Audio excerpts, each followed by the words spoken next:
mudane waa mahadsan tahay runtii caawa inaan idinla qaato waqti badan oo aad dhageysto macluumaadka halkan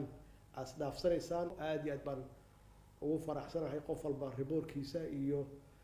waxa khuseeya haday tahay wacyigelin haday tahay arrimaha diinta iyo haday tahay ganacsatada iyo amniga iyo guud ahaan wixii aaraah aad isku geenaysaan si aan ugala baxno sidii cudurkan aan uga adkaan lahayn ama aan ummadda runtii uga hortagi lahayn suusan ummadda oo safmarkaa uusan u dhibaateynin cudurkan waa musiibo laakiin wuxuuna baray in qaybaheena kala duwan ee bulshada ay qayb ka ahaato xal u raadinta ka hortagga iyo badbaadada shacabkeena aad iyo aad ayaan runtii kaga mahadcelinayaa maxaa yeelay waxaan isleeyahay qaarkiin inaydan waqtigan soo jeedin oo aad hore u seexataan laakiin hadda dee aad usoo jeedaan inay tahay hawl qaran iyo ummaddiina saa u badbaadin lahaydeen aad u keeni lahaydeen xal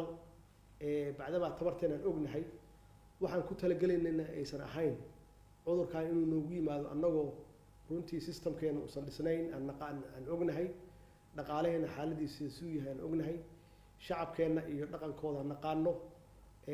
maxaan ku yiraahdaa amnigeena sida uu yahay in runtii intaanu maskaxa isu timaado ay xal raadiso macnaheedu waxay tahay inaan qirsannahay ganacsato lagama maarmo dowladdana lagama maarmo dhakhaatiirta lagama maarmo amniga lagama maarmo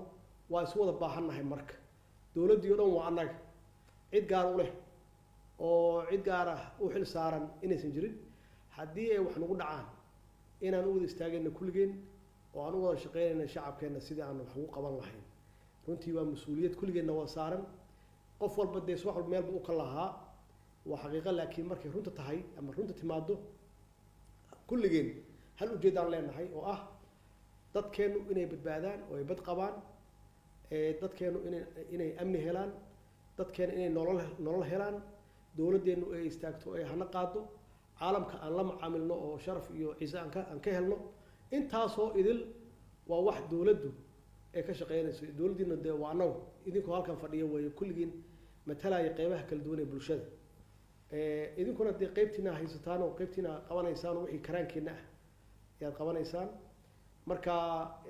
waa idin mahadcelinayaa mar kale waa idin hambalyeenayaa ra-iisul wasaaraha khaasatan sida uu u daadihinayo oo hawshaan uu isugu taxallujiyey oo runtii habeen walba uu soo jeedo uu uga shaqeynayo aad iyo aad yaan runtii leadershipkiisa aan uga mahadcelinayaa iyo guud ahaan idinka oo naftigiina usoo jeeda habeenkii si